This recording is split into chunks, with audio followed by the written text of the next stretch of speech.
Hello बच्चों।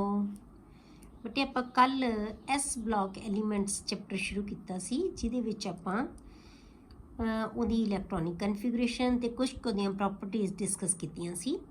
ਅੱਜ ਆਪਾਂ ਉਹਨੂੰ ਕੰਟੀਨਿਊ ਕਰਦੇ ਹਾਂ ਕਿ ਅਗਲੀਆਂ ਪ੍ਰੋਪਰਟੀਜ਼ ਹੈ ਜਿਹੜੀਆਂ ਉਹ ਡਿਸਕਸ ਕਰਦੇ ਹਾਂ। ਠੀਕ ਹੈ, ਨੈਕਸਟ ਪ੍ਰੋਪਰਟੀ ਹੈ ਬੇਟੇ ਮੈਟੈਲਿਕ ਕਰੈਕਟਰ। ਮੈਟੈਲਿਕ ਕਰੈਕਟਰ ਹੈ ਬੇਟੇ ਉਹ ਕਿਹਦੇ ਨਾਲ ਰਿਲੇਟਡ ਹੁੰਦਾ ਹੈ? ਉਹ ਹੁੰਦਾ ਹੈ ਕਿ ਕਿਸੇ ਵੀ ਐਲੀਮੈਂਟ ਦੀ ਇਲੈਕਟ੍ਰੋਨ ਨੂੰ ਲੂਜ਼ ਕਰਨ ਦੀ ਟੈਂਡੈਂਸੀ ਕਿੰਨੀ ਹੈ। ਜਿੰਨੀ ਈਜ਼ੀਲੀ ਉਹ ਇਲੈਕਟ੍ਰੋਨ ਲੂਜ਼ ਕਰ ਸਕਦਾ ਹੈ ਉਹਦਾ ਮੈਟੈਲਿਕ ਕਰੈਕਟਰ ਉਨਾ ਜ਼ਿਆਦਾ ਹੋਏਗਾ। ਜਿੰਨੀ ਆਸਾਨੀ ਨਾਲ ਉਹ ਇਲੈਕਟ੍ਰੋਨ ਨੂੰ ਲੂਜ਼ ਕਰੇਗਾ, ਮਤਲਬ ਕਿ ਉਹਦਾ ਇਲੈਕਟ੍ਰੋ ਪੋਜ਼ਿਟਿਵ ਕਰੈਕਟਰ ਕਿੰਨਾ ਹੈ ਉਹਦੇ ਮੈਟੈਲਿਕ ਕਰੈਕਟਰ ਨਾਲ ਰਿਲੇਟਡ ਹੋਏਗਾ। Group 1 elements are typical metals.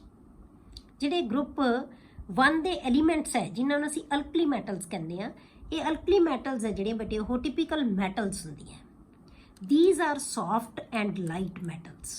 ਇਹ soft ਹੁੰਦੀਆਂ ਤੇ ਹਲਕੀਆਂ ਹੁੰਦੀਆਂ। the metallic character is related to the electron releasing tendency of the atom to form positive ion। ਕਿ metallic character ਹੈ ਜਿਹੜਾ ਬੇਟੇ ਉਹ ਕਿਸੇ ਵੀ ਐਲੀਮੈਂਟ ਦੀ ਇਲੈਕਟ੍ਰੋਨ ਨੂੰ ਰਿਲੀਜ਼ ਕਰਨ ਦੀ ਟੈਂਡੈਂਸੀ, ਇਲੈਕਟ੍ਰੋਨ ਨੂੰ ਛੱਡਣ ਦੀ ਟੈਂਡੈਂਸੀ, ਕੋਈ ਵੀ ਐਟਮ ਹੈ ਕਿੰਨੀ ਆਸਾਨੀ ਨਾਲ ਇਲੈਕਟ੍ਰੋਨ ਨੂੰ ਛੱਡ ਸਕਦੀ ਹੈ ਤੇ ਛੱਡ ਕੇ ਪੋਜ਼ਿਟਿਵ ਆਇਨ ਬਣਾ ਲਵੇ। ਕਿਉਂਕਿ ਸਾਨੂੰ ਪਤਾ ਹੈ ਕਿ ਇਲੈਕਟ੍ਰੋਨ ਨੂੰ ਲੂਜ਼ ਕਰਕੇ ਕੀ ਬਣਾਉਂਦੀ ਹੈ ਸਪੀਸ਼ੀਜ਼ ਬੇਟੇ? ਪੋਜ਼ਿਟਿਵ ਆਇਨ, ਕੈਟਾਇਨ ਜਿਹਨੂੰ ਕਹਿੰਦੇ ਆਪਾਂ। ਤਾਂ ਜਦੋਂ ਉਹ ਪੋਜ਼ਿਟਿਵ ਆਇਨ ਬਣਾ ਲੈਂਦੇ ਆ, ਜਿੰਨੀ ਆਸਾਨੀ ਨਾਲ ਪੋਜ਼ਿਟਿਵ ਆਇਨ ਬਣਾਏਗਾ ਉਨਾ ਉਹਦਾ ਮੈਟੈਲਿਕ ਕਰੈਕਟਰ ਜ਼ਿਆਦਾ ਹੋਏਗਾ। ਠੀਕ ਹੈ, ਹੁਣ ਜੇ ਆਪਾਂ ਟ੍ਰੈਂਡ ਦੇਖੀਏ ਕਿ ਗਰੁੱਪ ਦੇ ਵਿੱਚ ਐਸ ਬਲੌਕ ਦੇ ਵਿੱਚ ਜਾਂ ਪਹਿਲੇ ਗਰੁੱਪ ਦੇ ਵਿੱਚ ਕੀ ਟ੍ਰੈਂਡ ਹੁੰਦਾ ਹੈ? ਦਾ ਮੈਟੈਲਿਕ ਕਰੈਕਟਰ ਇਨਕਰੀਜ਼ਿਸ ਡਾਊਨ ਦਾ ਗਰੁੱਪ। ਠੀਕ ਹੈ, ਜਿਵੇਂ ਜਿਵੇਂ ਅਸੀਂ ਥੱਲੇ ਨੂੰ ਜਾਂਦੇ ਹਾਂ, ਲੀਥੀਅਮ ਤੋਂ ਲੈ ਕੇ ਆਪਾਂ ਸੀਜ਼ੀਅਮ ਤੱਕ ਜਾਂਦੇ ਹਾਂ, ਤਾਂ ਜਿਹੜਾ ਮੈਟੈਲਿਕ ਕਰੈਕਟਰ ਹੈ ਉਹ ਵੱਧਦਾ ਜਾਂਦਾ ਹੈ। ਕਿਉਂ? ਕਿਉਂਕਿ ਸਾਈਜ਼ ਵੱਡਾ ਹੁੰਦਾ ਜਾਂਦਾ ਹੈ, ਇਲੈਕਟ੍ਰੋਨ ਨਿਊਕਲੀਅਸ ਤੋਂ ਦੂਰ ਹੁੰਦਾ ਜਾਂਦਾ ਹੈ, ਤਾਂ ਇਲੈਕਟ੍ਰੋਨ ਨੂੰ ਬਾਹਰ ਕੱਢਣਾ ਸੌਖਾ ਹੁੰਦਾ ਜਾਂਦਾ ਹੈ। ਠੀਕ ਹੈ, ਤਾਂ ਜਿੰਨਾ ਬਾਹਰ ਕੱਢਣਾ ਸੌਖਾ ਹੁੰਦਾ ਜਾਏਗਾ ਮੈਟੈਲਿਕ ਕਰੈਕਟਰ ਉਹਦਾ ਉਨਾ ਜ਼ਿਆਦਾ ਹੋਏਗਾ। The metallic character increases down the group as the tendency of the atom to lose electron increases down the group due to increase in size। ਜਿੰਨਾ ਸਾਈਜ਼ ਵਧੀ ਜਾਏਗਾ ਐਟਮ ਦਾ, ਠੀਕ ਹੈ, ਆਪਾਂ ਲੈ ਲਿਆ ਆ ਇਲੈਕਟ੍ਰੋਨ, ਇੱਥੇ ਨਿਊਕਲੀਅਸ ਹੈ, ਇਹ ਇਲੈਕਟ੍ਰੋਨ ਹੈ, ਇੱਥੇ ਇਲੈਕਟ੍ਰੋਨ ਰਿਵੋਲਵ ਕਰ ਰਿਹਾ, ਇਹੀ ਇਲੈਕਟ੍ਰੋਨ ਇਹ ਦੂਰ ਚਲਾ ਗਿਆ, ਅਗਲੇ ਸ਼ੈਲ 'ਚ ਆ ਗਿਆ। ਠੀਕ ਹੈ, ਇਹ ਦੂਰ ਹੋ ਗਿਆ, ਮਤਲਬ ਇਹਨੂੰ ਰਿਮੂਵ ਕਰਨਾ ਇਹਦੇ ਨਾਲੋਂ ਸੌਖਾ ਹੈ। ਤਾਂ ਮਤਲਬ ਜਿੰਨਾ ਸਾਈਜ਼ ਵੱਧਦਾ ਜਾਏਗਾ ਇਲੈਕਟ੍ਰੋਨ ਦਾ ਰਿਮੂਵਲ ਉਨਾ ਈਜ਼ੀ ਹੁੰਦਾ ਜਾਏਗਾ, ਕਿਉਂਕਿ ਇਹਦਾ ਹੋਲਡ ਹੈ ਇਹਦੇ ਉੱਤੇ ਘਟ ਜਾਏਗਾ। ਆ ਇਹਨੂੰ ਦੀਵਾਰਾਂ ਬਣੀਆਂ ਹੋਈਆਂ ਵਿੱਚ ਇਹਦੇ, ਆ ਸ਼ੈਲ ਹੈ ਜਿਹੜੇ, ਕਿਉਂਕਿ ਦੂਰ ਹੋ ਗਿਆ, ਦੂਰ ਜਿੰਨਾ ਹੋਏਗਾ ਇਹਨੂੰ ਲੂਜ਼ ਕਰਨਾ ਸੌਖਾ ਹੋਏਗਾ, ਇਹਦਾ ਮੈਟੈਲਿਕ ਕਰੈਕਟਰ ਉਨਾ ਵੱਧਦਾ ਜਾਏਗਾ। ਇਸ ਕਰਕੇ ਜਦੋਂ ਆਪਾਂ ਲੀਥੀਅਮ ਟੂ ਸੀਜ਼ੀਅਮ ਜਾਂਦੇ ਹਾਂ ਨੀਚੇ ਨੂੰ, ਤਾਂ ਮੈਟੈਲਿਕ ਕਰੈਕਟਰ ਉਹ ਇਨਕਰੀਜ਼ ਹੁੰਦਾ ਜਾਂਦਾ ਹੈ। ਕਲੀਅਰ? ਅਗਲੀ ਪ੍ਰੋਪਰਟੀ ਹੈ ਬੇਟੇ melting and boiling points. Alkali metals ਦੇ ਮੈਲਟਿੰਗ ਤੇ ਬੋਇਲਿੰਗ ਪੁਆਇੰਟ ਬੇਟੇ ਲੋ ਹੁੰਦੇ ਹੈ। ਕਿਉਂ? ਕਿਉਂਕਿ ਆਪਾਂ ਹੁਣੇ ਪੜ੍ਹਿਆ ਕਿ ਇਹ ਸੌਫਟ ਮੈਟਲਸ ਹੁੰਦੇ ਆ, ਜਿੰਨੀਆਂ ਸੌਫਟ ਹੋਣਗੀਆਂ ਮੈਲਟਿੰਗ ਪੁਆਇੰਟ ਬੋਇਲਿੰਗ ਪੁਆਇੰਟ ਉਹਨਾਂ ਦੇ ਲੋ ਹੋਣਗੇ, ਵਿਚ ਫਰਦਰ ਡਿਕਰੀਜ਼ਿਸ ਡਾਊਨ ਦਾ ਗਰੁੱਪ। ਜਿਹੜੇ ਕਿ ਜਿਵੇਂ ਜਿਵੇਂ ਨੀਚੇ ਨੂੰ ਜਾਂਦੇ ਆ ਆਪਾਂ ਤਾਂ ਹੋਰ ਵੀ ਘਟਦੇ ਜਾਣਗੇ। ਕਲੀਅਰ? ਅਗਲੀ ਪ੍ਰੋਪਰਟੀ ਹੈ ਬੇਟੇ density. Alkali metals are very light. ਉੱਪਰ ਵੀ ਪੜ੍ਹਿਆ ਕਿ ਅਲਕਲੀ ਮੈਟਲਸ ਜਿਹੜੇ ਬਹੁਤ ਹਲਕੀਆਂ ਹੁੰਦੀਆਂ, are very light. The first 3 members are even lighter than water. ਪਹਿਲੇ 3 ਮੈਂਬਰ ਹੈ ਜਿਹੜੇ ਅਲਕਲੀ ਮੈਟਲਸ ਦੇ, ਉਹ ਕੀ ਹੈ? ਵਾਟਰ ਤੋਂ ਵੀ ਹਲਕੇ ਹੁੰਦੇ ਆ। ਦ ਡੈਂਸਿਟੀ ਇਨਕਰੀਜ਼ਿਸ ਡਾਊਨ ਦਾ ਗਰੁੱਪ। ਜਿਵੇਂ ਜਿਵੇਂ ਅਸੀਂ ਨੀਚੇ ਨੂੰ ਜਾਂਦੇ ਹਾਂ ਗਰੁੱਪ ਦੇ ਵਿੱਚ ਡੈਂਸਿਟੀ ਵੱਧਦੀ ਜਾਂਦੀ ਹੈ। ਬਟ ਡੈਂਸਿਟੀ ਕੀ ਹੁੰਦੀ ਹੈ ਬੇਟੇ? ਆਪਾਂ ਕਹਿੰਦੇ ਹਾਂ ਕਿ ਮਾਸ ਪਰ ਯੂਨਿਟ ਵੋਲਿਊਮ। ਤਾਂ ਕਿਉਂਕਿ ਅਸੀਂ ਸਾਈਜ਼ ਵਧੀ ਜਾਂਦਾ ਹੈ, ਨਿਊਕਲੀਅਰ ਚਾਰਜ ਵਧੀ ਜਾਂਦਾ ਹੈ, ਮਾਸ ਵਧੀ ਜਾਂਦਾ ਹੈ, ਇਹਦੇ ਕਰਕੇ ਡੈਂਸਿਟੀ ਵੀ ਵਧੇਗੀ। ਤਾਂ ਡੈਂਸਿਟੀ ਹੈ ਜਿਹੜੀ ਜਿਵੇਂ ਜਿਵੇਂ ਡਾਊਨਵਰਡ ਜਾਂਦੇ ਆਪਾਂ ਗਰੁੱਪ ਦੇ ਵਿੱਚ ਉਹ ਵੱਧਦੀ ਜਾਂਦੀ ਹੈ। ਪਰ ਇਹਦੇ ਵਿੱਚ ਇੱਕ ਐਕਸੈਪਸ਼ਨ ਆਉਂਦੀ ਹੈ, but there is an exception, that is density of potassium is less than that of sodium. ਆਪਾਂ ਕਿਹਾ ਕਿ ਗਰੁੱਪ ਵਿੱਚ ਥੱਲੇ ਨੂੰ ਜਾਈਏ ਡੈਂਸਿਟੀ ਵੱਧਦੀ ਹੈ, ਤਾਂ ਪਹਿਲਾਂ ਕੀ ਆਉਂਦਾ? ਲੀਥੀਅਮ, ਫਿਰ ਆਉਂਦਾ ਸੋਡੀਅਮ, ਫਿਰ ਆਉਂਦਾ ਪੋਟਾਸ਼ੀਅਮ। ਤਾਂ ਪੋਟਾਸ਼ੀਅਮ ਦੀ ਡੈਂਸਿਟੀ ਸੋਡੀਅਮ ਨਾਲੋਂ ਜ਼ਿਆਦਾ ਹੋਣੀ ਚਾਹੀਦੀ ਹੈ, ਪਰ ਇਹ ਐਕਸੈਪਸ਼ਨ ਹੈ ਕਿ ਪੋਟਾਸ਼ੀਅਮ ਦੀ ਡੈਂਸਿਟੀ ਸੋਡੀਅਮ ਨਾਲੋਂ ਥੋੜੀ ਘੱਟ ਹੁੰਦੀ ਹੈ। ਕਲੀਅਰ। ਅਗਲਾ ਬੇਟੇ ਹਾਈਡਰੇਸ਼ਨ ਇੰਥੈਲਪੀ। ਹਾਈਡਰੇਸ਼ਨ ਇੰਥੈਲਪੀ, ਹਾਈਡਰੇਸ਼ਨ ਇੰਥੈਲਪੀ ਕਿਹਨੂੰ ਕਹਿੰਦੇ ਆ ਬੇਟੇ ਆਪਾਂ? ਜਦੋਂ ਕੋਈ ਐਲੀਮੈਂਟ, ਕੋਈ ਵੀ ਜਿਹੜਾ ਤੁਹਾਡੇ ਕੋਲ ਐਲੀਮੈਂਟ ਹੈ, ਉਹ ਐਲੀਮੈਂਟ ਨਹੀਂ ਆਪਾਂ ਕੰਪਾਊਂਡ ਕਵਾਂਗੇ, ਕੋਈ ਵੀ ਕੰਪਾਊਂਡ ਹੈ ਜੇ ਉਹ ਐਨਹਾਈਡਰਸ ਹੈ, ਪਾਣੀ ਉਹਦੇ ਵਿੱਚ ਨਹੀਂ ਹੈ, ਜੇ ਉਹ ਪਾਣੀ ਨੂੰ ਗੇਨ ਕਰਕੇ ਹਾਈਡਰੇਟਡ ਫਾਰਮ ਦੇ ਵਿੱਚ ਕਨਵਰਟ ਹੋ ਜਾਂਦਾ ਹੈ ਤਾਂ ਉਹਨੂੰ ਅਸੀਂ ਹਾਈਡਰੇਸ਼ਨ ਇੰਥੈਲਪੀ, ਜਦੋਂ એનર્ਜੀ ਰਿਲੀਜ਼ ਹੋਏਗੀ ਉਹਨੂੰ ਕਹਿੰਦੇ ਆ ਅਸੀਂ ਹਾਈਡਰੇਸ਼ਨ ਇੰਥੈਲਪੀ। ਠੀਕ ਹੈ। ਤਾਂ ਹੁਣ ਇਹ ਹਾਈਡਰੇਸ਼ਨ ਇੰਥੈਲਪੀ ਜ਼ਿਆਦਾ ਹੁੰਦੀ ਹੈ, ਘੱਟ ਹੁੰਦੀ ਹੈ, ਗਰੁੱਪ ਦੇ ਵਿੱਚ ਟ੍ਰੈਂਡ ਕੀ ਹੁੰਦਾ ਹੈ ਉਹ ਦੇਖਦੇ ਆਪਾਂ ਐਲਕਲੀ ਮੈਟਲਸ ਦੇ ਵਿੱਚ। It is the energy which is released when the ion of a element takes up molecule of water. ਜਦੋਂ ਕੋਈ ਆਇਨ, ਕਿਸੇ ਵੀ ਐਲੀਮੈਂਟ ਦਾ ਆਇਨ ਹੈ ਜਿਹੜਾ, ਉਹ ਵਾਟਰ ਮੋਲੀਕਿਊਲ ਗੇਨ ਕਰ ਲਵੇ ਐਂਡ ਗੈਟ ਹਾਈਡਰੇਟਡ। ਠੀਕ ਹੈ। ਇਹ ਨਹੀਂ ਆਪਾਂ ਕਹਿਣਾ ਕਿ ਪਾਣੀ ਦੇ ਵਿੱਚ ਘੁਲ ਗਿਆ, ਉਹ ਘੁਲੇਗਾ ਨਹੀਂ, ਰਹੇਗਾ ਚਾਹੇ ਸੋਲਿਡ ਫਾਰਮ ਦੇ ਵਿੱਚ ਹੀ, ਪਰ ਜਿਹੜਾ ਆਪਾਂ ਜਿਹਨੂੰ ਆਪਾਂ ਕਹਿੰਦੇ ਵਾਟਰ ਆਫ ਕ੍ਰਿਸਟਲਾਈਜੇਸ਼ਨ, ਕਿ ਵਾਟਰ ਦੇ ਮੋਲੀਕਿਊਲ ਉਹਦੇ ਨਾਲ ਅਟੈਚ ਹੋਣਗੇ, ਉਹਨੂੰ ਅਸੀਂ ਹਾਈਡਰੇਟਡ ਆਇਨ ਕਵਾਂਗੇ ਫਿਰ। ਠੀਕ ਹੈ। ਤਾਂ ਉਹ ਵਾਟਰ ਦੇ ਮੋਲੀਕਿਊਲਸ ਨੂੰ ਗੇਨ ਕਰ ਲੈਂਦਾ, ਉਹਨੂੰ 2 ਚਾਹੀਦੇ, 3 ਚਾਹੀਦੇ, 5 ਚਾਹੀਦੇ, ਕਿੰਨੇ ਵਾਟਰ ਮੋਲੀਕਿਊਲਸ ਉਹਦੇ ਨਾਲ ਅਟੈਚ ਹੋਣਗੇ, ਐਂਡ ਗੈਟ ਹਾਈਡਰੇਟਡ। ਉਦੋਂ ਜਿੰਨੀ એનર્ਜੀ ਜਿਹੜੀ ਉਹ ਰਿਲੀਜ਼ ਹੋਏਗੀ ਉਹਨੂੰ ਕਹਿੰਦੇ ਹਾਂ ਅਸੀਂ hydration ਇੰਥੈਲਪੀ। The hydration enthalpy of alkali metal ions decreases with increase in the ionic size। ਜਿਵੇਂ ਜਿਵੇਂ ਸਾਈਜ਼ ਵੱਧਦਾ ਜਾਏ, ਆਪਾਂ ਨੂੰ ਪਤਾ ਹੈ ਕਿ ਟੌਪ ਟੂ ਬਾਟਮ ਜਦੋਂ ਜਾਂਦੇ ਆ, ਲੀਥੀਅਮ ਟੂ ਸੀਜ਼ੀਅਮ ਜਾਵਾਂਗੇ ਤਾਂ ਸਾਈਜ਼ ਵੱਧਦਾ ਜਾਂਦਾ ਹੈ, ਐਟਮ ਦਾ ਵੀ ਤੇ ਆਇਨ ਦਾ ਵੀ।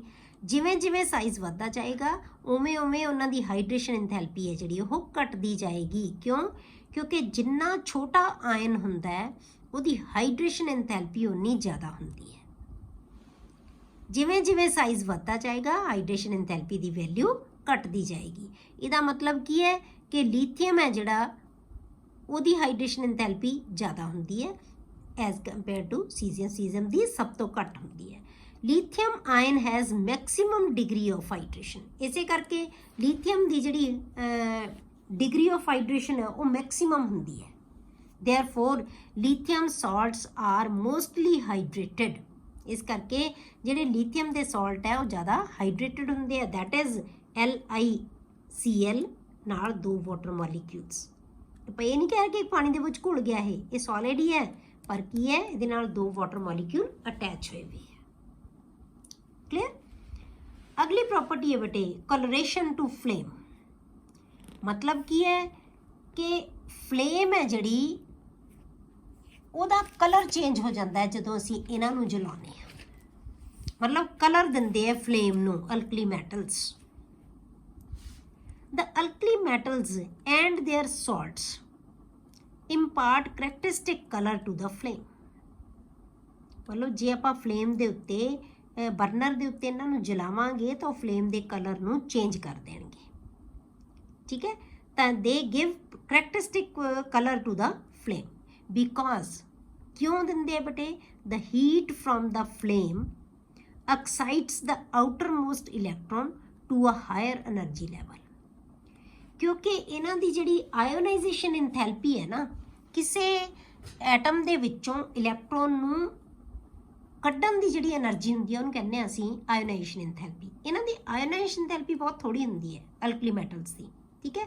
ਤਾਂ ਇਸੇ ਕਰਕੇ ਜਿਹੜੀ ਫਲੇਮ ਤੋਂ એનર્ਜੀ ਮਿਲ ਜਾਂਦੀ ਹੈ ਇਲੈਕਟ੍ਰੋਨ ਨੂੰ, ਮਤਲਬ ਇਲੈਕਟ੍ਰੋਨ ਹੈ ਜਿਹੜਾ ਉਹ ਫਲੇਮ ਤੋਂ ਹੀ ਉਹਨੂੰ ਇੰਨੀ એનર્ਜੀ ਮਿਲ ਜਾਂਦੀ ਹੈ ਕਿ ਆਪਦੇ ਤੋਂ ਹਾਇਰ ਲੈਵਲ ਤੇ ਚਲਾ ਜਾਂਦਾ ਹੈ। ਜਿਹੜੇ ਲੈਵਲ ਦੇ ਵਿੱਚ ਉਹ ਹੈਗਾ ਉਹ ਆਪਦੇ ਤੋਂ ਹਾਇਰ ਲੈਵਲ ਤੇ ਚਲਾ ਜਾਏਗਾ, ਕਿਉਂਕਿ ਇਲੈਕਟ੍ਰੋਨ ਬਾਹਰ ਹਵਾ 'ਚ ਤਾਂ ਉੱਡ ਨਹੀਂ ਸਕਦਾ, ਮਿਲ ਤਾਂ ਸਕਦਾ ਨਹੀਂ ਕਿਸੇ ਸਪੀਸ਼ੀਜ਼ ਨੂੰ, ਕਿਉਂਕਿ ਆਪਾਂ ਇਕੱਲੀ ਮੈਟਲ ਨੂੰ ਹੀ ਚਲਾ ਰਹੇ ਹਾਂ।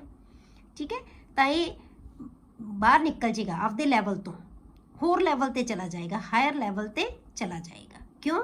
ਕਿਉਂਕਿ ਜਿੰਨੀ એનર્ਜੀ ਉਹਨੂੰ ਚਾਹੀਦੀ ਸੀ ਉਸ ਲੈਵਲ ਤੋਂ ਨਿਕਲਣ ਵਾਸਤੇ ਉਹ ਕਿੱਥੋਂ ਮਿਲ ਗਈ ਉਹਨੂੰ? ਫਲੇਮ ਤੋਂ। ਠੀਕ ਹੈ। ਆਪਾਂ ਕੀ ਕਹਿ ਸਕਦੇ ਹਾਂ ਫਿਰ? The heat from the flame excites the outermost electron to a higher energy level। ਹੁਣ ਜਦੋਂ ਹਾਇਰ એનર્ਜੀ ਤੇ ਲੈਵਲ ਤੇ ਚਲਾ ਗਿਆ ਬੇਟੇ ਤਾਂ ਜਿਹੜੀ ਐਕਸਾਈਟਡ ਸਟੇਟ ਹੁੰਦੀ ਹੈ ਉਹ ਅਨਸਟੇਬਲ ਸਟੇਟ ਹੁੰਦੀ ਹੈ, ਉਹ ਅਨਸਟੇਬਲ ਹੋਏਗੀ ਤਾਂ ਇਲੈਕਟ੍ਰੋਨ ਕੀ ਕਰੇਗਾ, ਵਾਪਸ ਆਪਣੀ ਗਰਾਊਂਡ ਸਟੇਟ ਤੇ ਆਉਣ ਦੀ ਕੋਸ਼ਿਸ਼ ਕਰੇਗਾ। Clear? When the excited electron comes back to the ground state, ਜਦੋਂ ਗਰਾਊਂਡ ਸਟੇਟ ਤੇ ਵਾਪਸ ਆਏਗਾ, ਹੁਣ ਉਹਨੇ ਬੇਟੇ ਜਿਹੜੀ એનર્ਜੀ ਰਿਲੀਜ਼ ਨਾ ਜਿਹੜੀ એનર્ਜੀ ਗੇਨ ਕੀਤੀ ਸੀ ਐਕਸਾਈਟਡ ਸਟੇਟ ਤੇ ਜਾਣ ਵਾਸਤੇ, ਫਲੇਮ ਤੋਂ એનર્ਜੀ ਲਈ ਸੀ, ਉਸ એનર્ਜੀ ਨੂੰ ਉਹ ਰਿਲੀਜ਼ ਕਰੇਗਾ। ਠੀਕ ਹੈ, ਉਹ ਜਿਹੜੀ ਰਿਲੀਜ਼ਡ એનર્ਜੀ ਹੈ ਉਹ ਕੀ ਹੈ ਬੇਟੇ, ਵਿਜ਼ੀਬਲ ਰੇਂਜ ਦੇ ਵਿੱਚ ਫਾਲ ਕਰਦੀ ਹੈ, ਕਿਉਂਕਿ ਜਿਹੜੀ ਲਾਈਟ ਵਿਜ਼ੀਬਲ ਰੇਂਜ ਦੇ ਵਿੱਚ ਆਉਂਦੀ ਹੈ ਨਾ, ਜਿਹੜੀਆਂ ਰੇਡੀਏਸ਼ਨਸ ਅਸੀਂ ਸਿਰਫ ਉਹਨੂੰ ਦੇਖ ਸਕਦੇ ਹਾਂ, ਵਿਬਗਿਓਰ ਦੇ ਵਿੱਚ ਆਉਂਦੀ ਹੈ। ਪੂਰੇ ਸਪੈਕਟਰਮ ਦੇ ਵਿੱਚੋਂ ਇੱਕ ਛੋਟਾ ਜਿਹਾ ਪਾਰਟ ਹੈ ਜਿਹੜੀਆਂ ਰੇਡੀਏਸ਼ਨਸ ਨੂੰ ਅਸੀਂ ਦੇਖ ਸਕਦੇ ਹਾਂ, ਜਿਹੜਾ ਕਿ 7 ਕਲਰਸ ਦਾ ਕੰਬੀਨੇਸ਼ਨ ਹੈ। ਠੀਕ ਹੈ, ਉਹਨਾਂ 7 ਕਲਰਸ ਚੋਂ ਕਿਹੜੇ ਕਲਰ ਦੀ ਜਿਹੜੀ એનર્ਜੀ ਹੈ ਫਲੇਮ ਤੋਂ ਉਹਨੇ ਗੇਨ ਕੀਤੀ ਹੈ, ਫਿਰ ਉਹ ਰਿਲੀਜ਼ ਕਰੇਗਾ ਉਹਨੂੰ। When the excited electron comes back to the ground state, there is emission of radiations in the visible region of the spectrum. ਤਾਂ ਉਹ ਰੇਡੀਏਸ਼ਨਸ ਜਿਹੜੀਆਂ ਅਮਿਟ ਕਰੇਗਾ ਨਾ, ਉਹ ਵਿਜ਼ੀਬਲ ਰੀਜਨ 'ਚ ਫਾਲ ਕਰਦੀਆਂ ਕਿਉਂਕਿ ਉਹਨੇ ਉਹੀ એનર્ਜੀ ਐਬਜ਼ੌਰਵ ਕੀਤੀ ਸੀ। ਤਾਂ ਜਦੋਂ ਵਿਜ਼ੀਬਲ ਰੀਜਨ 'ਚ ਫਾਲ ਕਰੇਗੀ ਤਾਂ ਉਹ ਸਾਨੂੰ ਕਲਰ ਨਜ਼ਰ ਆਏਗਾ। ਤਾਂ ਹੁਣ ਕੁਝ ਕਲਰਸ ਫਲੇਮ ਦੇ ਤੁਸੀਂ ਯਾਦ ਰੱਖਣੇ ਆ ਕਿ ਲੀਥੀਅਮ ਹੈ ਜਿਹੜਾ ਉਹ ਕ੍ਰਿਮਸਨ ਰੈੱਡ ਕਲਰ ਦੀ ਫਲੇਮ ਦੇਗਾ, sodium golden yellow, potassium pale blue मतलब बहुत light blue colour, rubidium violet colour and caesium blue colour. ये कलर है ਜਿਹੜੇ ਫਲੇਮ ਨੂੰ ਅਲੱਗ-ਅਲੱਗ ਦਿੰਦੇ ਆ। ਇਹ ਡਿਪੈਂਡ ਕਿਹਦੇ ਤੇ ਕਰਦਾ ਬੇਟੇ ਕਿ ਉਹ ਕਿਹੜੀ ਵੇਵ ਲੈਂਥ ਦੀ ਜਾਂ ਕਿਹੜੀ ਫ੍ਰੀਕੁਐਂਸੀ ਦੀ ਲਾਈਟ ਨੂੰ ਐਬਜ਼ੌਰਬ ਕਰ, ਠੀਕ ਹੈ, ਉਸ ਤੋਂ ਬਾਅਦ ਫਿਰ ਕਿਹੜੀ ਫ੍ਰੀਕੁਐਂਸੀ ਨੂੰ ਉਹ ਅਮਿਟ ਕਰ ਰਿਹਾ, ਉਹਦੇ ਅਕੋਰਡਿੰਗ ਹੀ ਕਲਰ ਹੈ ਜਿਹੜਾ ਉਹ ਫਲੇਮ ਦਾ ਆਏਗਾ। क्लियर? नैक्सट प्रॉपर्टी है बटे फोटो इलैक्ट्रिक इफैक्ट। ये आप एटॉमिक स्ट्रक्चर दे विच पढ़िया होया। फोटो इलैक्ट्रिक इफैक्ट किनू कहने आपां कि किसी मैटल के सरफेस के उत्ते जदों कोई लाइट रेडिएशनस फॉल करदियां तो उस मैटल के सरफेस के विचों इलैक्ट्रॉन्स का अमिशन हो जाता है, उन्होंने असीं फोटो इलैक्ट्रिक इफैक्ट कहने आ। ठीक है, क्योंकि जिन वो उत्थे हो सकता है जिन्हां दी आयोनाइजेशन थैरेपी घट हुंदी है, क्योंकि एनर्जी आसानी नाल मिल जाएगी तो इलैक्ट्रॉन रिमूव हो जाएगा, क्योंकि इन्हां दी अल्कली मैटल्स दी आयोनाइजेशन थैरेपी बहुत घट हुंदी है। इस करके जदों इन्हां दे सरफेस दे उत्ते अल्कली मैटल्स दे सरफेस दे उत्ते लाइट रेडिएशनस फॉल करदियां तो इलैक्ट्रॉन अमिट हो जाता है। तो इस करके ये फोटो इलैक्ट्रिक इफैक्ट है जिहड़े वो शो करते हैं। अल्कली मैटल्स एक्सैप्ट लीथियम नूं छड्ड के, क्योंकि इहदी आयोनाइजेशन थैरेपी की है बेटे सब तो ज़्यादा हुंदी है, क्योंकि नीचे साइज बढ़ता जाता है ना, आयोनाइजेशन थैरेपी की वैल्यू बढ़ती जाती है, सॉरी घटती जाती है। Except lithium exhibit photo electric effect, सारिਆਂ ਦੇ ਵਿੱਚ फोटो इलैक्ट्रिक इफैक्ट ਹੁੰਦਾ है, सिर्फ लीथियम ਨੂੰ ਛੱਡ ਕੇ, due to low ionization enthalpies, क्योंकि ਉਹਨਾਂ ਦੀ आयोनाइजेशन इंथैल्पीज ਦੀ वैल्यू लो ਹੁੰਦੀ है। The striking photon of light have sufficient energy to knock out the electron from the metal surface. मतलब जिहड़ा लाइट दा फोटोन, लाइट दा पैकेट बंडल जदों उन्हां दे सरफेस दे उत्ते स्ट्राइक करेगा तो उहदे विच इन्नी एनर्जी हुंदी है कि उहदे मैटल दे सरफेस तो इलैक्ट्रॉन नूं बाहर कढ, नॉकआउट दा मतलब बाहर कढ सकता है। ठीक है, तो उहदे विचों इलैक्ट्रॉन नूं रिमूव कर दिंदा है, कढ दिंदा है बाहर। मतलब उस फोटोन दे विच उस बंडल ऑफ जिहड़ा लाइट है ਉਹਦੇ ਵਿੱਚ ਇੰਨੀ એનર્ਜੀ ਹੁੰਦੀ ਹੈ ਕਿ ਉਹਦੇ ਮੈਟਲ ਦੇ ਸਰਫੇਸ ਤੋਂ ਇਲੈਕਟ੍ਰੋਨ ਨੂੰ ਉਹ ਬਾਹਰ ਕੱਢ ਸਕਦਾ ਹੈ। ਇਸੇ ਪ੍ਰੋਪਰਟੀ ਨੂੰ ਅਸੀਂ ਕੀ ਕਹਿੰਦੇ ਹਾਂ ਬੇਟੇ, photo electric effect. This property makes caesium and potassium useful as electrodes in photo electric cells. इसे प्रॉपर्टी करके सीजीएम ते पोटाशियम है जिहड़े उन्हां नूं असीं इलैक्ट्रोड्स वजों वरतदे हां in photo electric cells. Clear? Next है बेटे chemical properties of alkali metals. हुण आपां कैमिकल प्रॉपर्टीज करदे हां इहदियां। पहलां आपां फिजिकल ते एटॉमिक प्रॉपर्टीज कीतियां सी, हुण आपां इहदियां कैमिकल प्रॉपर्टीज डिस्कस करदे हां। सानू पता है बेटे कि अल्कली मैटल्स है जिहड़े वो बहुत ज़्यादा रिएक्टिव होंदे हैं। Alkali metals are highly reactive due to their large size and low ionization therapy.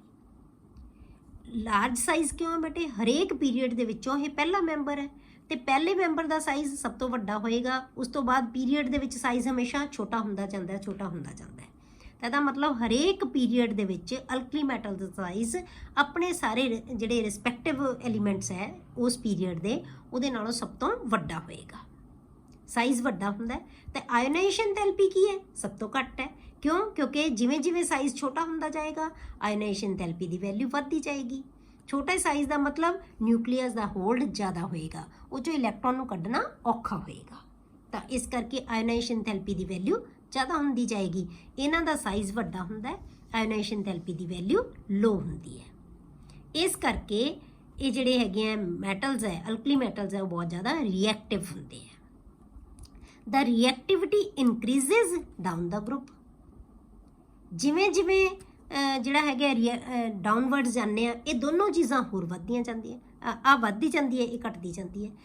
Size ਵੱਡਾ ਹੁੰਦਾ ਜਾਂਦਾ ਨੀਚੇ ਨੂੰ ਜਾਂਦੇ ਆ, ਆਇਓਨਾਈਜੇਸ਼ਨ ਥੈਰੇਪੀ ਦੀ ਵੈਲਿਊ ਲੋ ਹੁੰਦੀ ਜਾਂਦੀ ਹੈ। ਜਿੰਨੀ ਇਹਦੀ ਵੈਲਿਊ ਹੋਰ ਲੋ ਹੁੰਦੀ ਜਾਏਗੀ ਤਾਂ ਉਨੀ ਰਿਐਕਟਿਵਿਟੀ ਉਹਦੀ ਵੱਧਦੀ ਜਾਏਗੀ।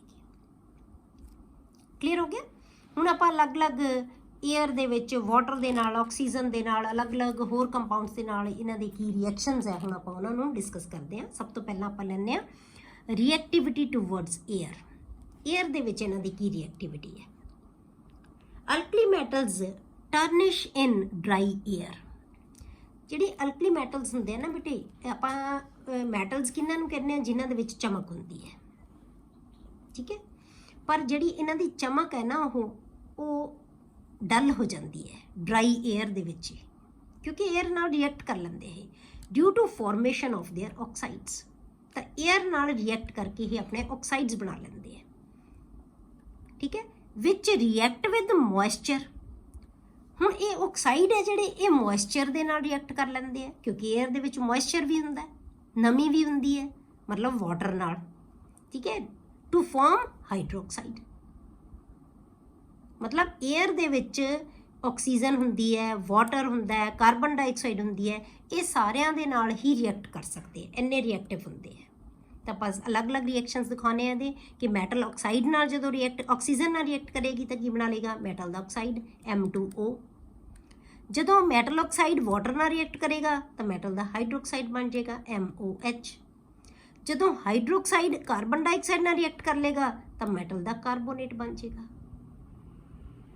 ਠੀਕ ਹੈ। ਮਤਲਬ ਸਾਰਿਆਂ ਨਾਲ, ਹਵਾ ਦੇ ਵਿੱਚੋਂ ਆਕਸੀਜਨ ਨਾਲ ਵੀ, ਵਾਟਰ ਨਾਲ ਵੀ, ਕਾਰਬਨ ਡਾਈਆਕਸਾਈਡ ਨਾਲ ਵੀ, ਹਰੇਕ ਚੀਜ਼ ਦੇ ਨਾਲ ਹੀ ਰਿਐਕਟ ਕਰ ਸਕਦੇ ਆ ਅਲਕਲੀ ਮੈਟਲਸ, ਇੰਨੇ ਰਿਐਕਟਿਵ ਹੁੰਦੇ ਆ, ਠੀਕ ਹੈ। ਤਾਂ ਆਪਣੇ ਆਕਸਾਈਡ ਬਣਾ ਸਕਦੇ ਆ, ਹਾਈਡਰੋਕਸਾਈਡ ਬਣਾ ਸਕਦੇ ਆ ਤੇ ਆਪਣੇ ਕਾਰਬੋਨੇਟਸ ਬਣਾ ਸਕਦੇ ਆ। M2O ਇਹਦੀ ਵੈਲੈਂਸੀ 2 ਹੈ, ਇਹਨਾਂ ਦੋਨਾਂ ਦੀ ਵੈਲੈਂਸੀ 1 ਹੈ, OH ਦੀ 1 ਹੈ, ਇਹਦੀ 1 ਪੋਜ਼ਿਟਿਵ। ਇਹਦੀ ਕਾਰਬੋਨੇਟ ਦੀ CO3 2 ਨੈਗੇਟਿਵ ਹੁੰਦਾ, M2 ਪੋਜ਼ਿਟਿਵ।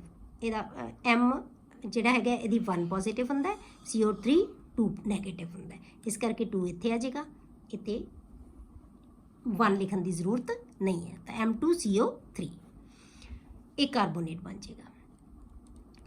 ਹੁਣ ਅਲਕਲੀ ਮੈਟਲਸ ਹੈ, ਕਿਉਂਕਿ ਦੇਖੋ ਏਅਰ ਦੇ ਵਿੱਚ ਰਿਐਕਟ ਕਰਦੇ ਆ, ਇਹਦਾ ਮਤਲਬ ਕੀ ਹੋਇਆ ਬੇਟੇ ਕਿ ਅਲਕਲੀ ਮੈਟਲਸ ਨੂੰ ਅਸੀਂ ਏਅਰ ਦੇ ਵਿੱਚ ਨਹੀਂ ਰੱਖ ਸਕਦੇ, ਕਿਉਂਕਿ ਇਹ ਵਾਟਰ ਨਾਲ ਰਿਐਕਟ ਕਰਦੇ ਆ, ਇਸ ਕਰਕੇ ਅਸੀਂ ਇਹਨੂੰ ਵਾਟਰ ਦੇ ਵਿੱਚ ਵੀ ਨਹੀਂ ਰੱਖ ਸਕਦੇ। ਅਲਕਲੀ ਮੈਟਲਸ ਆ ਜਿਹੜੇ ਇੰਨੇ ਰਿਐਕਟਿਵ ਹੁੰਦੇ ਆ, ਨਾ ਅਸੀਂ ਉਹਨਾਂ ਨੂੰ ਏਅਰ 'ਚ ਰੱਖ ਸਕਦੇ ਹਾਂ ਤੇ ਨਾ ਹੀ ਅਸੀਂ ਉਹਨਾਂ ਨੂੰ ਵਾਟਰ ਦੇ ਵਿੱਚ ਰੱਖ ਸਕਦੇ ਹਾਂ। The alkali metals cannot be placed in air and water due to their high reactivity towards air and water। ਕਿਉਂਕਿ ਇਹਨਾਂ ਦੀ ਰਿਐਕਟਿਵਿਟੀ ਹੈ ਜਿਹੜੀ ਟੂਵਰਡਸ ਏਅਰ ਐਂਡ ਵਾਟਰ ਕੀ ਹੁੰਦੀ ਹੈ?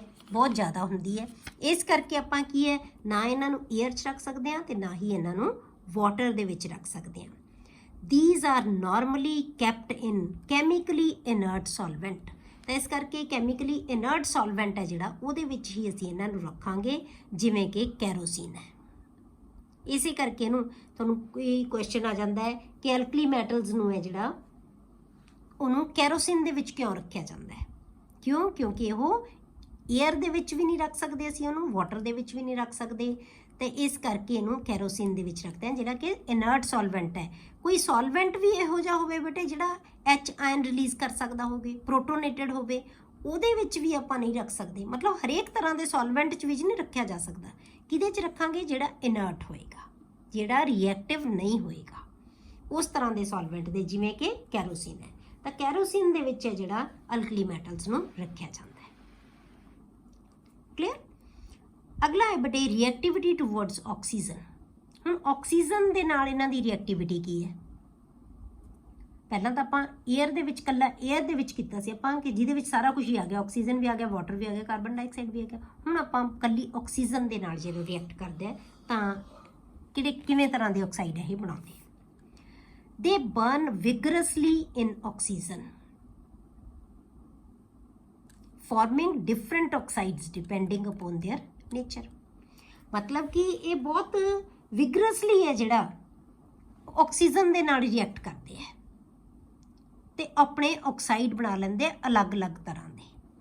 ਅਲਕਲੀ ਮੈਟਲਸ ਨੇ ਬਟ ਉਹ 3 ਤਰ੍ਹਾਂ ਦੇ ਆਕਸਾਈਡ ਬਣਾਉਂਦੇ ਹੈ ਆਕਸੀਜਨ ਦੇ ਨਾਲ ਰਿਐਕਟ ਕਰਕੇ। ਠੀਕ ਹੈ, ਜਿਵੇਂ ਪਹਿਲਾ ਐਲੀਮੈਂਟ ਹੈ ਲੀਥੀਅਮ। ਜਦੋਂ ਇਹ ਆਕਸੀਜਨ ਨਾਲ ਰਿਐਕਟ ਕਰੇਗਾ ਤਾਂ ਇਹ ਬਣਾਏਗਾ Li2O ਸਿੰਪਲ ਆਕਸਾਈਡ। ਉਹਦੀ 2 ਨੈਗੇਟਿਵ ਵੈਲੈਂਸੀ, ਲੀਥੀਅਮ ਦੀ 1 ਪੋਜ਼ਿਟਿਵ ਵੈਲੈਂਸੀ, ਤਾਂ ਕੀ ਬਣ ਗਿਆ Li2O। Oxide ion O2 negative, oxidation state 2 negative. ਇਹਨੂੰ ਕਹਿੰਦੇ ਅਸੀਂ ਸਿੰਪਲ ਆਕਸਾਈਡ, ਤਾਂ ਕੀ ਬਣ ਗਿਆ ਲੀਥੀਅਮ ਆਕਸਾਈਡ, ਜਾਂ ਕਹਿ ਦਿੰਦੇ ਆਪਾਂ ਲੀਥੀਅਮ ਮੋਨੋਆਕਸਾਈਡ। दूसरा एलिमेंट है बेटे sodium. Sodium plus oxygen gives Na2O2। इन्हू कहने सी सोडियम पर ऑक्साइड। हुण जे तुसीं सोचो कि Na की वैलेंसी 2 है, Na की वैलेंसी 2 नहीं होंगी बेटे, सारे अल्कली मैटल्स की वैलेंसी हमेशा 1 पॉजिटिव होंगी है। पर ऑक्साइड है सुपर ऑक्साइड ना, ये पर ऑक्साइड है। पर ਇਹਦਾ मतलब ऑक्साइड है ਜਿਹੜਾ ਉਹ ਹੀ O2 है। पर ऑक्साइड आयन किनू कहने हैं बेटे ਅਸੀਂ O2 2 ਨੈਗੇਟਿਵ ਨੂੰ। O2 2 ਨੈਗੇਟਿਵ ਹੈ ਜਿਹੜਾ ਉਹ ਕੀ ਹੁੰਦਾ ਪਰ ਆਕਸਾਈਡ। ਹੁਣ O2 2 ਨੈਗੇਟਿਵ, ਇਹਦਾ 2 ਨੈਗੇਟਿਵ ਕਿੱਥੇ ਆ ਗਿਆ ਸੋਡੀਅਮ ਕੋਲ, ਇਹਦਾ ਪੋਜ਼ਿਟਿਵ O2 ਦੇ ਇੱਥੇ ਲਿਖਣਾ ਚਾਹੀਦਾ ਸੀ, 1 ਲਿਖਣ ਦੀ ਸਾਨੂੰ ਲੋੜ ਨਹੀਂ ਹੈ। ਤਾਂ ਕੀ ਬਣ ਗਿਆ Na2O2। ਜੇ ਤੁਹਾਨੂੰ ਪੁੱਛਿਆ ਜਾਵੇ Na2O2 ਦੇ ਵਿੱਚ ਸੋਡੀਅਮ ਦੀ ਵੈਲੈਂਸੀ ਕਿੰਨੀ ਹੈ ਤਾਂ ਤੁਸੀਂ ਇਹ ਨਹੀਂ ਕਹਿ ਦੇਣਾ ਕਿ 2 ਹੈ ਕਿ ਇੱਥੋਂ ਇਹਦੀ ਵੈਲੈਂਸੀ ਆ ਗਈ। ਇਹ ਪਰ ਆਕਸਾਈਡ ਹੈ ਬੇਟੇ O2 2 ਨੈਗੇਟਿਵ। ਪਰ ਆਕਸਾਈਡ ਨੂੰ ਕਹਿੰਦੇ ਅਸੀਂ O2 2 ਨੈਗੇਟਿਵ। ਯਾਦ ਰੱਖਣੇ ਆ ਆਕਸਾਈਡਸ ਜਿਹੜੇ 3 ਤਰ੍ਹਾਂ ਦੇ ਆਕਸਾਈਡਸ ਹੁੰਦੇ ਆ, ਤਾਂ ਸੋਡੀਅਮ ਪਰ ਆਕਸਾਈਡ ਬਣਾਉਂਦਾ ਹੈ। ਕਲੀਅਰ। ਅੱਗੇ ਬੇਟੇ ਜਿਹੜੇ ਅਗਲੇ ਮੈਂਬਰਸ ਐ, ਬਾਕੀ ਦੇ ਜਿਹੜੇ 3 ਮੈਂਬਰ ਬਚ ਗਏ, पोटाशियम, रुबीडियम ते सीजियम, ये तीनों ही सुपर ऑक्साइड बनाते हैं। ये तीनों की बनाते हैं सुपर ऑक्साइड, मतलब कि 3 तरह के ऑक्साइड बनाते हैं सारे अल्कली मैटल्स। हुण सुपर ऑक्साइड की हुंदा बेटे MO2। हुण जे तुसी इत्थों कहो कि इत्थे मैटल की वैलेंसी है जिहड़ी वो कितनी है 2, इनू वेख के तुसी की कहोगे 2 है। जे मैं इत्थे कहदा पोटाशियम KO2 ਤਾਂ K ਦੀ ਵੈਲੈਂਸੀ ਮੈਂ ਤੁਹਾਨੂੰ ਪੁੱਛ ਲਾਂ ਕਿੰਨੀ ਹੈ, ਤੁਸੀਂ ਕੀ ਕਹੋਗੇ 2 ਹੈ। 2 ਨਹੀਂ ਹੈ, ਕਿਉਂ? ਕਿਉਂਕਿ ਇਹ ਸੁਪਰ ਆਕਸਾਈਡ ਹੈ। ਸੁਪਰ ਆਕਸਾਈਡ ਆਇਨ ਜਿਹੜਾ ਹੁੰਦਾ ਹੈ ਨਾ ਉਹ ਕੀ ਹੁੰਦਾ ਹੈ O2 1 ਨੈਗੇਟਿਵ। O2 1 ਨੈਗੇਟਿਵ, ਤਾਂ O2 ਤਾਂ ਬੇਟੇ ਸੁਪਰ ਆਕਸਾਈਡ ਆਇਨ ਹੈ, ਇਹਦੇ ਉੱਤੇ ਨੈਗੇਟਿਵ 1 ਹੈ ਉਹ ਇੱਥੇ ਆ ਗਿਆ, ਇਹਦਾ ਪੋਜ਼ਿਟਿਵ 1 ਹੈ ਉਹ ਇੱਥੇ ਆ ਗਿਆ, ਮਤਲਬ ਇਹਦੇ ਬਾਹਰ ਉਹ ਲਿਖਣ ਦੀ ਲੋੜ ਨਹੀਂ ਹੈ। ਤਾਂ ਕੀ ਬਣ ਗਿਆ KO2 RbO2 SCSO2। पोटाशियम का भी सुपर ऑक्साइड बनेगा, रुबीडियम का भी सुपर ऑक्साइड बनेगा, तो सीजियम का भी सुपर ऑक्साइड बनेगा। तो हुण तुहानूं क्वेश्चन आउंदा हुंदा है कि KO2 दे विच पोटाशियम की वैलेंसी है जिहड़ी वो कितनी है, तो कितनी होएगी पॉजिटिव 1। याद रखियो कदे भी किसी अल्कली मैटल की ऑक्सीडेशन स्टेट या वैलेंसी उहदी 1 तो ज़्यादा नहीं हो सकती, हमेशा 1 पॉजिटिव होगी। पूरे पीरियोडिक टेबल दे विच 1 पॉजिटिव रहेगी किसी दे नाल भी ये कंपाउंड बनावे तां। क्लीयर हो गया। तो 3 तरह के ऑक्साइड है, ऑक्साइड आयन O2 नैगेटिव, पर oxide ion O2 2 negative and super oxide ion O2 negative. ठीक है। ਹੁਣ ਇਹ ਕਿਉਂ ਬਣਾਉਂਦੇ ਆ ਆਪਾਂ ਕਿਹਾ ਕਿ ਡਿਪੈਂਡਿੰਗ ਅਪੋਨ ਦਾ ਨੇਚਰ। ਹੁਣ ਇਹ ਨੇਚਰ ਦੇ ਅਕੋਰਡਿੰਗ ਕਿਵੇਂ ਹੈ ਬੇਟੇ, ਸਮੋਲਰ ਕੈਟਾਇਨ, ਛੋਟਾ ਕੈਟਾਇਨ ਹੈ ਜਿਹੜਾ ਨੀਚੇ ਨੂੰ ਸਾਈਜ਼ ਕੈਟਾਇਨ ਦਾ ਵੱਡਾ ਹੋਈ ਜਾਂਦਾ ਹੈ। ਸਮੋਲਰ ਕੈਟਾਇਨ ਕੈਨ ਸਟੇਬਲਾਈਜ਼ ਸਮੋਲਰ ਐਨੋਇਨ। ਛੋਟੇ ਕੈਟਾਇਨ ਨਾਲ ਛੋਟਾ ਐਨੋਇਨ ਹੀ ਅਟੈਚ ਹੋ ਸਕਦਾ ਹੈ। ਇਹ ਛੋਟਾ ਹੈ ਨਾ ਐਨੋਇਨ, ਕਿਉਂਕਿ ਇਹਦੇ ਤੋਂ 2 ਆਕਸੀਜਨ ਆ ਗਏ ਬੇਟੇ, ਇਹ ਤਾਂ ਵੱਡਾ ਐਨੋਇਨ ਬਣ ਗਿਆ। ਛੋਟੇ ਕੈਟਾਇਨ ਨਾਲ ਛੋਟਾ ਐਨੋਇਨ ਹੀ ਸਟੇਬਲਾਈਜ਼ ਹੋ ਸਕਦਾ ਹੈ, while larger cation can stabilize larger anion. ਤੇ ਵੱਡਾ ਕੈਟਾਇਨ ਵੱਡੇ ਐਨੋਇਨ ਨੂੰ ਸਟੇਬਲਾਈਜ਼ ਕਰ ਸਕਦਾ ਹੈ। ਕਲੀਅਰ ਹੋ ਗਿਆ? ਇਸੇ ਕਰਕੇ ਇਹ ਛੋਟਾ ਹੈ ਤੇ ਛੋਟੇ ਦੇ ਨਾਲ ਹੀ ਅਟੈਚ ਹੋਏਗਾ। ਇਹ ਵੱਡਾ ਹੋ ਗਿਆ, ਇਹ ਇਸ ਤੋਂ, ਕਿਉਂਕਿ 2 ਨੈਗੇਟਿਵ ਹੈ ਇਹਦੇ ਉੱਤੇ, O2 2 ਨੈਗੇਟਿਵ ਹੈ, ਇਹ ਕੀ ਆਏਗਾ O2 ਨੈਗੇਟਿਵ। ਤਾਂ ਪਹਿਲਾ ਐਲੀਮੈਂਟ ਸਿੰਪਲ ਆਕਸਾਈਡ ਜਾਂ ਮੋਨੋਆਕਸਾਈਡ, ਦੂਜਾ ਸੋਡੀਅਮ ਪਰਆਕਸਾਈਡ ਤੇ ਤੀਸਰਾ ਮੈਟਲ ਸੁਪਰ ਆਕਸਾਈਡ। ਮੈਟਲ ਕੀ ਹੈ? Potassium super oxide, rubidium super oxide and caesium super oxide. Clear? Next properties ਹੈ ਬੇਟੇ ਜਿਹੜੇ ਆਪਾਂ ਨੈਕਸਟ ਲੈਕਚਰ ਦੇ ਵਿੱਚ ਡਿਸਕਸ ਕਰਾਂਗੇ।